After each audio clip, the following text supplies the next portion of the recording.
What is up, guys? Welcome back to Wrestling Crossroads. It's always I am one half the dynamic duo Twisted alongside Brother Pyro. What's up, y'all? And we are talking NXT Deadline. I know this is one of our favorites. Dude, it 100% is. Do you want to go ahead and get us started on our what's supposed to be usually the main event, but... Well, okay, for Deadline, they usually do have the Iron Survivors close out the show, which is perfectly fine. I'm not mad at it. But, no, you are right. For the first time ever, the NXT World title is going to open up the show. Interesting choice. Because, figuring the match card, I thought it would have been, the Tatum and Izzi, or even the North American title. No, we're opening up right away with the World Championship. Ricky Saints defends against Oba Femi, who wants rematch at the title he feels he shouldn't have lost. He didn't get the nickname The Ruler for no reason, and this is going to be a lot of fun to watch. And to anybody that watched SmackDown last night, even more is at stake now. Winner of this match goes on to Saturday night's main event to face WWE Champion Cody Rhodes one-on-one. I'm excited for that. Yo, we already know Saints and Cody, due to their past in AEW, actually do have a history. Mm-hmm. I wouldn't mind seeing that one revived, but I also would love to see how Obi kept up with the big boys. Yeah. I personally think going into this, I'm going to give my prediction so we can go into all the predictions. I have Ricky Saints winning this match. Why? You just gave him the title. He's fresh off of a beautiful feud with Trick Williams. Oh, I agree. Retaining the title, I want to say it was twice. Mm-hmm. Against former two-time NXT champion, former TNA champion. Like, you've started to build this credibility. Yes. You shocked the world by having him be the one to dethrone Oba. Let lightning strike twice, which isn't a very rare occurrence. Have him beat Oba. Honestly, I think Oba has done everything that he has needed to do in NXT, and it is time for him to move on to bigger and better things. No disrespect to Saints, but right now, him being the face of the NXT brand is what is best for everyone involved. I agree. With me predicting Ricky Saints, we also have Cursed, Flash. I think everybody but Ridikos here. Actually, you're reading wrong. Oh. We have Cursed, who went with Ridikos. Oh, Cursed and Ridikos stand on a two-man island of Team Oba. Again, I can see it happening. I would love to see it happen because Oba was such a great and dominant champion. And again, I want to see him and Cody go at it one-on-one. But let's be real, Oba is going to have his main roster call-up after tonight. And if you don't, why? So, I see we'll get that down the line. I'm looking for Desario's reasoning per usual. Okay. Because it's always the greatest answer. Dude, he always does give the best answers. So he says, Ricky versus Oba, going Ricky. I think this is the final time for Oba in NXT before his call-up makes Saints look even better by beating him twice. Okay, so me and him literally... Yeah, same. Me not knowing his response gave pretty much the same answer. Yeah. And I love that for the both of us. Honestly, I think this is going to be a match that definitely, if this match doesn't steal the show, it'll be our men's Iron Survivor that is going to be the most memorable and talked about. Yeah. All right, next match up, we have one-on-one. Tatum Paxley goes against Izzi Dane. Now, if you guys don't remember, they were besties in the culling. Tatum had won the NXT Women's Championship due to some little interference by Izzi. After that, she, was a fighting champion. She handed out title matches. And rightfully so, gave JC Jane the rematch that she had asked for at Gold Rush.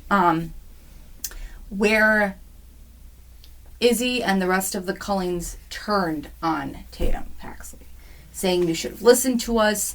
we were always there for you. Why didn't you listen, essentially? It was just kind of a mental as well as a physical beatdown between them. They then went kind of face to Jumbotron this last Tuesday, where Izzi called her out and Tatum said, and I quote, "I'm scared. I'm scared for what I, now as this new person, will do to you."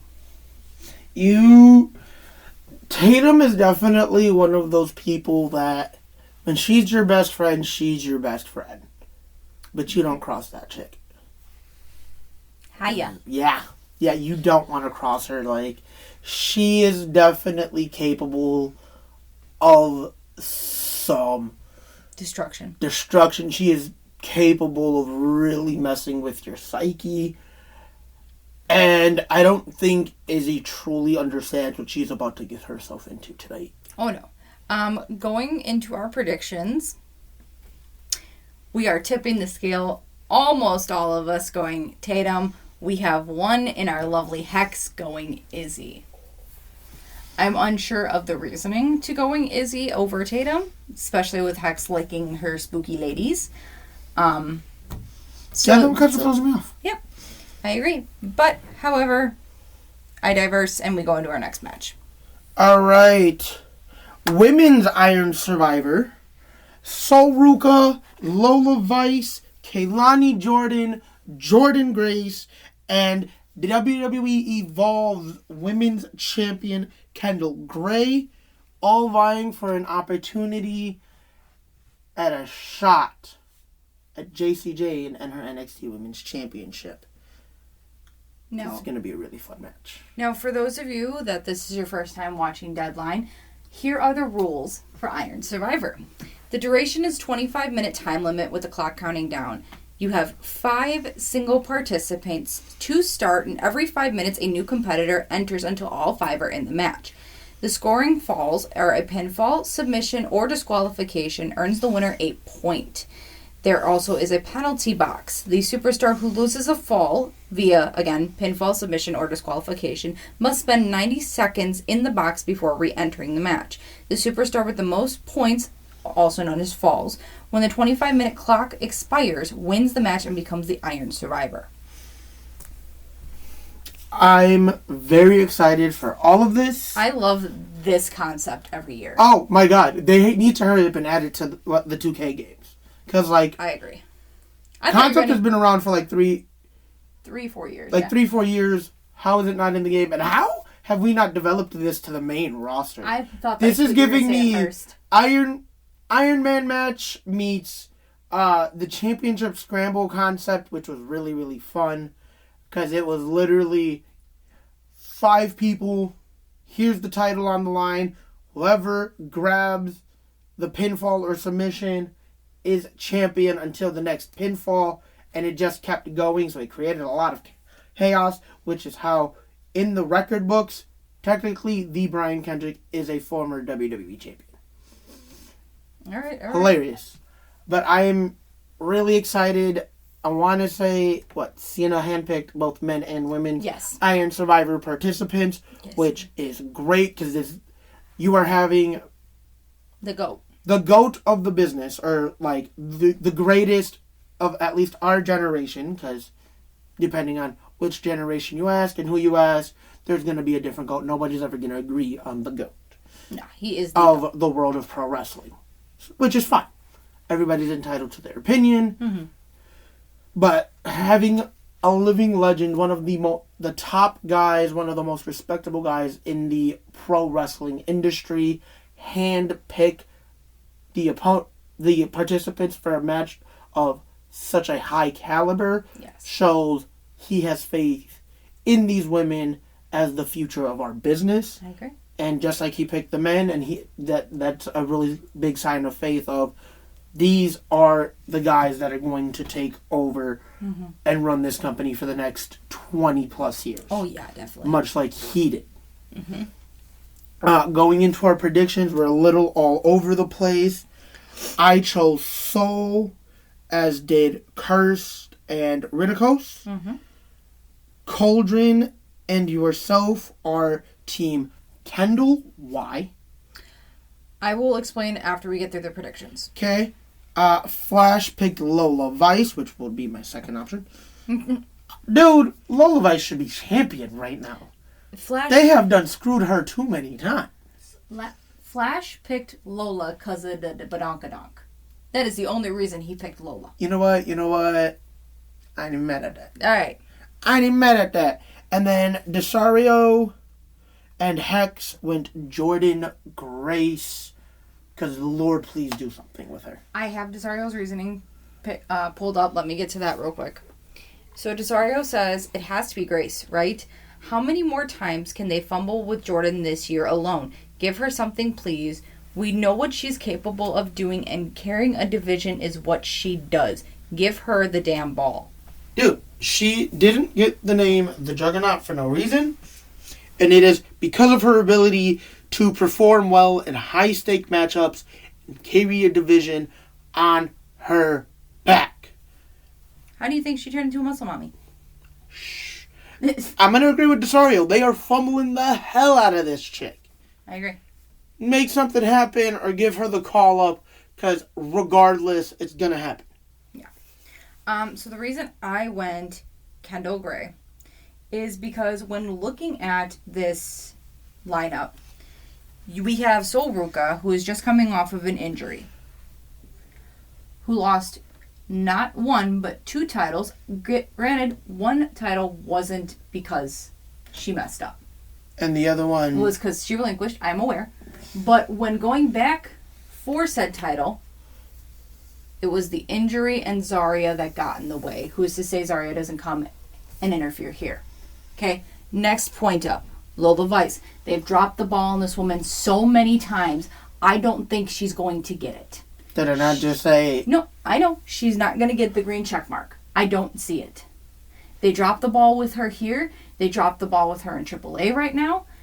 It's not going to happen. Kelani Jordynne. Enough said. Screw Kelani Jordynne. Enough said. Not even getting into that one. I don't need a 20-minute tangent. Jordynne Grace. Desario has said it. You have said it. They have fumbled so much on this woman. She's not getting the green light either. You have the Evolve Women's Champion. What is this match for?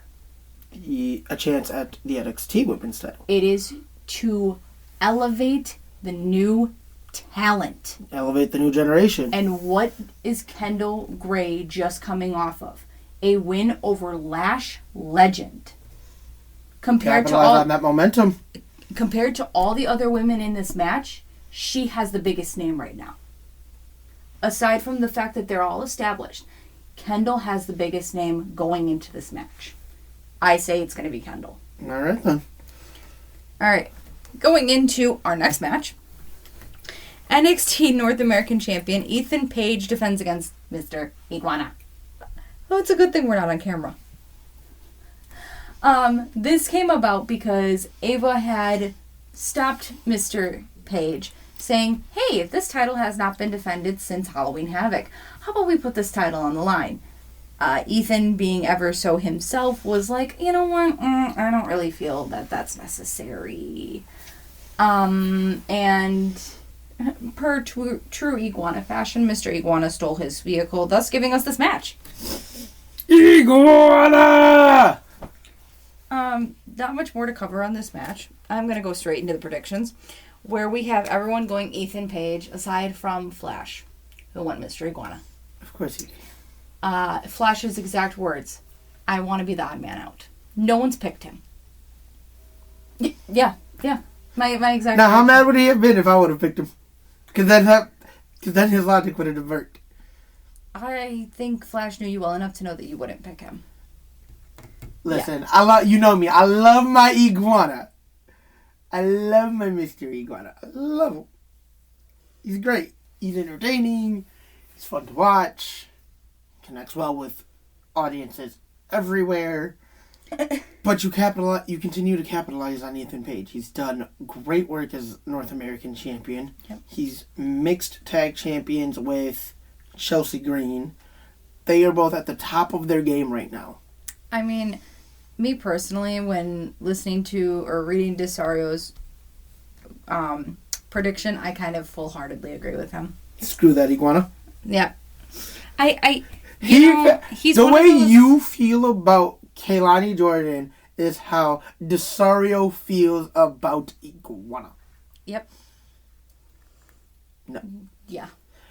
Listen, the talent there, this is going to be a fun match. I think it's going to be a sleeper match. Like, you're not going to think much of it going in, and then you're going to come out of it like, all right, I need to watch that again. Yeah. Really fun match. I'm excited, but there's no way you cool down Ethan Page right now. Oh, no. Like, you continue to... Tapping into Ethan Page is like tapping into an oil pipeline. It's money every time. And you know what? WWE is doing what AEW failed to do. And that was tap into that pipeline. Ego. All ego is all money right now. I mean... And it's done nothing but benefit both the NXT brand and him. It's a win-win the way I see it. See, and we go back to when Ethan Page first came in, and you remember how much I despised him. Now, honestly, I've said it before, he's grown on me. His matches are phenomenal. His mic work is phenomenal, but I didn't know him before he came to NXT. I did, which is why I was excited for him to get that fresh start. Because getting those little glimpses when he was in AEW, I was like, this guy could actually do something with his career if given the right opportunity. If given the right... booking. Yeah. Tony Khan failed to see the future star that he had. Triple H and HBK saw something in him. Yep. And here we go. And here we are. He is a 2-time, 3-time North American champion. I think 2-time. AAA mixed tag champion. Yeah. Former NXT champion. Yep. And even that was like pretty And pristine. all of that has, mind you, been done in less than 3 years. Yep. He's still really young. Still has a lot of time to continue to develop to be this big star that we want to see him be. And you know what? When we're talking passing the torch or, finding the next face of a company or a brand or the next guy to carry the workload, the next star for anything, Ethan Page has all the tools. He has the charisma. He has it in ring. If you're going to... They said it about a young Orton, and I'm going to say it about Ethan Page. If you're going to build a pro wrestler, a WWE superstar from the ground up in every aspect, Ethan Page. Ethan Page is the current model. Okay. I did look up, you said he was pretty young. I did look up the age, 36 years old. There's no freaking way. 36 years old, 1989. Wow. Didn't think he was that old. That's not old. I mean, think about how old In terms we are. of pro wrestling. I was going to say. In terms of pro wrestling, he's that's also been up around there. a while. Exactly. But I thought he was closer to our age bracket. There's an almost 10-year difference. I was going to say, as sad as it is, we're closer to his age bracket than he is ours. Shut up. Anyway. We just realized how old we were. Going into what I'm going to assume is going to be the main event. Yep. The men's Iron Survivor. Again, all 5 men hand chosen by Mr. John Cena. We have the young OG, Javon Evans. Yeah, boy. Bouncy. We have Joe Hendry. I couldn't take you seriously with that face. Dion Lennox. Miles Bourne. And current TNA X Division champion, fresh off of a successful title defense against AJ Francis, might I add. Because TNA had a final resolution last night. Oh. I forget that they have theirs on Fridays, so it's harder to coordinate that one. Okay. But we will definitely get back into our TNA stuff. The current X Division champion. He is the youngest in charge and kind of current tag partner to the young OG, Mr. Leon Slater. Did you pause for dramatic effect or because you forgot his last name? I forgot his last name for a second. I didn't even gonna lie. But Mr. Leon Slater, the only not WWE guy in this match. Yeah. Other than maybe Joe Hendry, because the rumors are flying around. Yes, but like we haven't actually gotten that confirmed. It is confirmed he is currently on the WWE website under NXT. Yeah. So like I want to know when his contract expired with TNA. Regardless, irrelevant. That part is irrelevant. I am excited to see this match because the talent level is here. You can make a case for everybody in this match. Javon Evans has shown he could be at the top, plus his work in last year's Iron Survivor match. He is slated for this.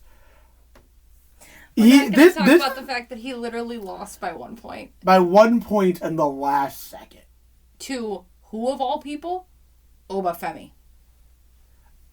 But like, this match was definitely designed around him. This match is fast-paced, pure chaos, and what do all 5 of these men thrive on? Chaos. Miles Osborne, fantastic. Miles Bourne. There is no Oz. I don't know why the heck I keep saying that. You know what? It's the sleep deprivation, and we're going to blame it on that. But Miles Bourne is 100% ready for a big moment. So, here's...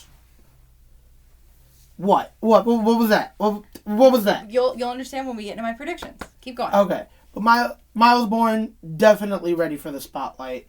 This is going to be a great way for him to showcase that. Joe Hendry, former TNA World Champion, currently feuding alongside Thea Hale with Ethan Page and Chelsea Green for their mixed tag titles.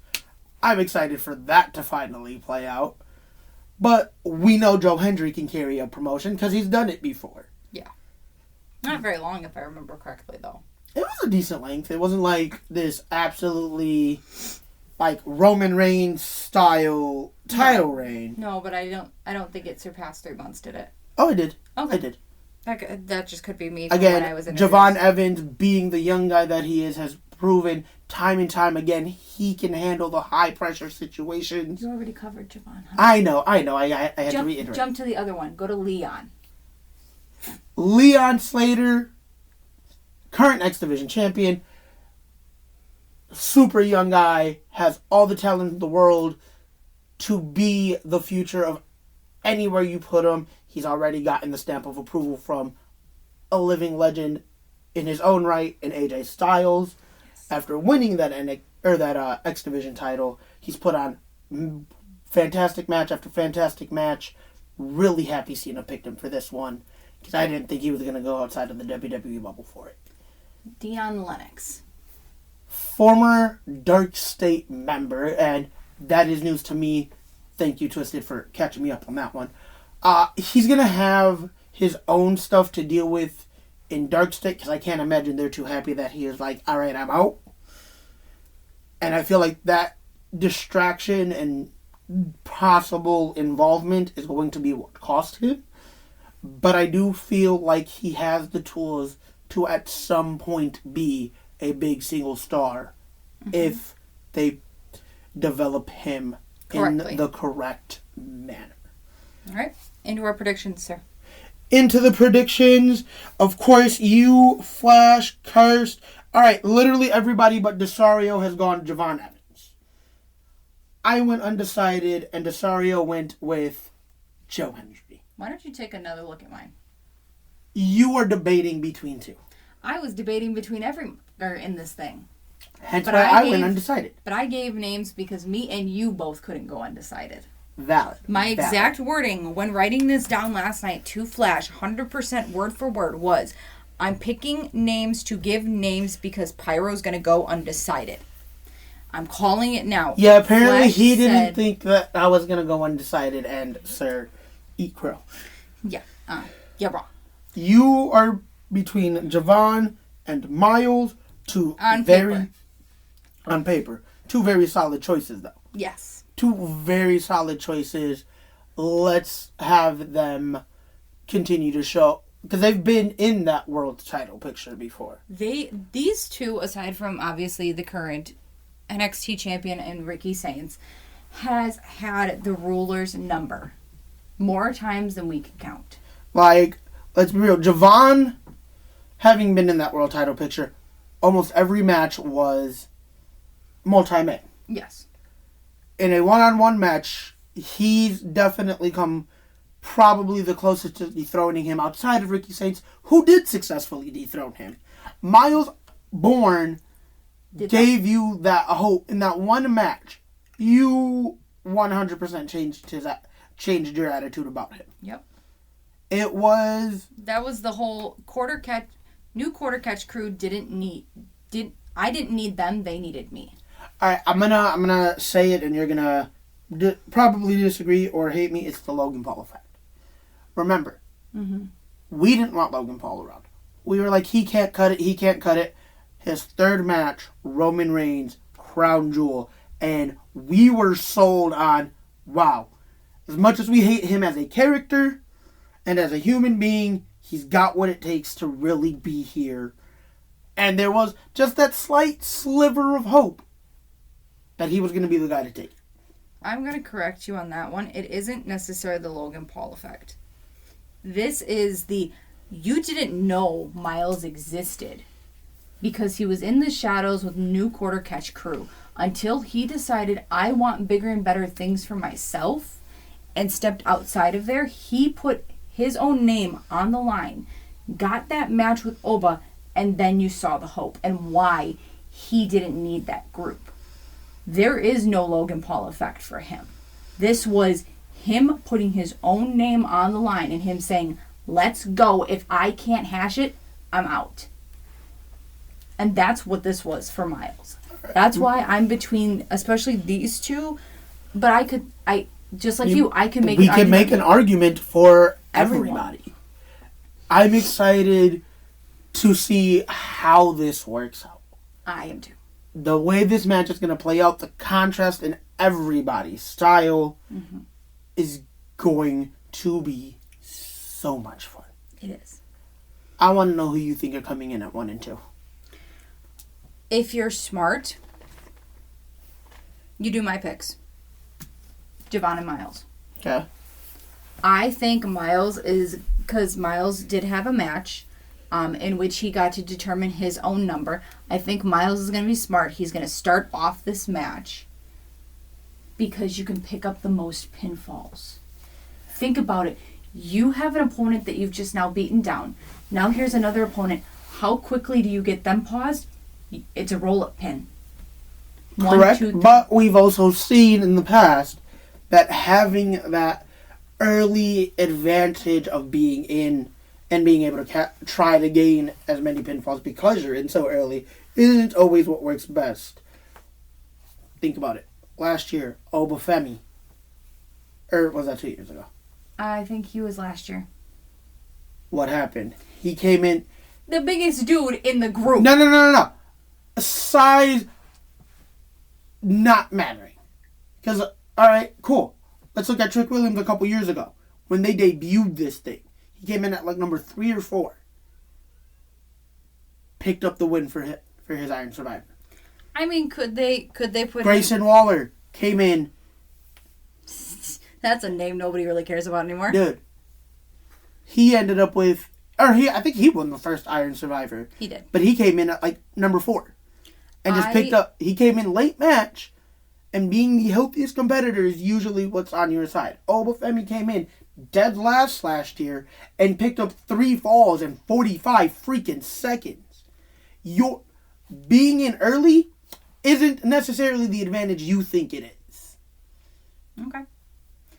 Do I say that I'd love to see these two start out? Yes. Oh yeah, because that's going to be a great start to the match. Do I think Miles is going to pick number 1 or 2? No. No, if you're smart, you pick a number towards the back and you become one of the freshest competitors. I think that is how you gain the upper hand. Because you know what? While everybody is already beating each other the hell down, tired, battered, beaten, you come in and you quick roll up, whatever. Yeah. That's how you gain the advantage. That's how you make yourself... That's how you put yourself in the match. If I don't say that Javon starts this, my other two to start this is Joe Hendry and Leon. I was going to say, if you want... I think it'll be Leon and Javon, the two with the highest stamina in this pool. I know, but I don't want the tag partners to go against each other. But, as much as they are tag partners, they also understand what this is for. Yeah. They also have that respect to each other as competitors. And you know what? I need a continuation of the X Division title match that got ruined by Dark State. You Dark State. Because, you remember watching that match. I think that was one of our... Dude, that match was perfect in every aspect of the words. At this point, I need that match run back because I want a clear-cut finish. I want a clear-cut winner to the match that we didn't get to finish. Because Dark State wanted to be all butt hurt. I agree. Give me them to start. Again, you want your two... If you're going to have anybody start, it's going to be your two stamina beasts. And ain't nobody in this match got higher stamina than the young OG and the youngest in charge. I agree. All right, that does cover NXT Deadline. We hope as much as we are going to love it that you guys love it. And we will be back around Sunday-ish to do our recap. Yep. And with that, guys, we are out. Laters.